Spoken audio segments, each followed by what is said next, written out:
this data that we have on, total miles accumulating to each one of these companies in the respective like full self-driving solutions.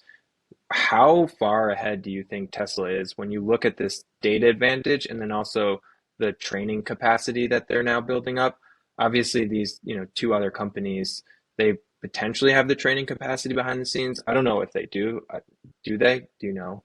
Like, I'm assuming like Google with, what they have, I'm sure, but maybe not. Yeah, so I think that you've asked a lot of good cutting questions here. So maybe we just differentiate the three here, Yeah, right? Because Tesla obviously is not running a robotaxi currently. Cruise and Waymo both are, right? So that's the first difference. And right. I think it's an important thing to note. One, it's like people ask, when will there be autonomous cars?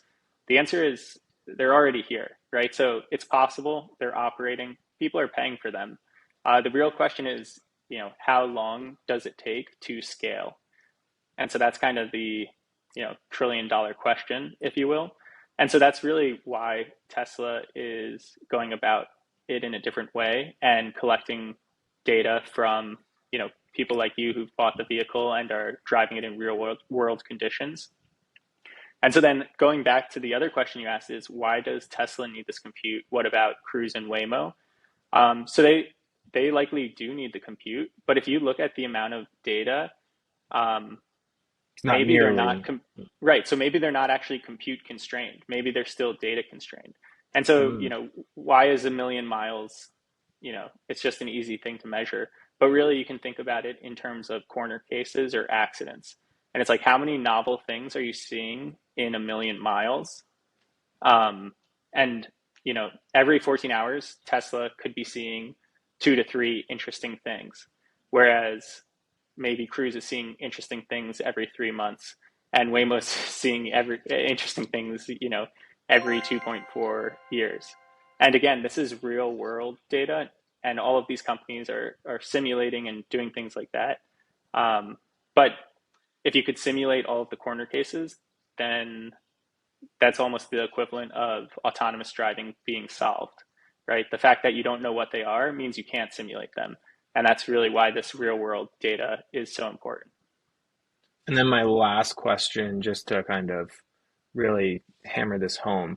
When we talk about the compute capacity, Tesla in the past has used and worked with NVIDIA.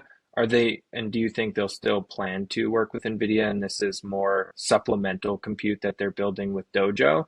Or, what are your thoughts around kind of how they'll get to that 100 exaflops? Because that's an enormous number. So yeah, curious. Yeah, I think you hit it nail on the head there with supplemental. And I'd actually draw the comparison to batteries here.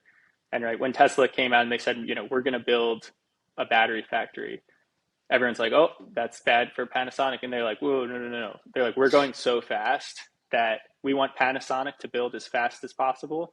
And we're going to build our own because we need additional batteries, not just what Panasonic can provide. And I think the exact same thing's happening here. NVIDIA is building as quickly as they can. Prices for their hardware have increased because there's such a demand with this recent AI wave. And Tesla's sitting there saying, if this is the bottleneck, we're not going to wait and get price gouged here. We're going to, verticalize as we've done with a lot of other things and drive forward to the finish line. Yeah, super interesting. And I think the idea that they're running a similar playbook that they have in the past, in batteries and I'm sure other areas, um, you know, that that's pretty cool. I mean, it speaks to kind of the advantages and the vertical integration and nature of Tesla as a company.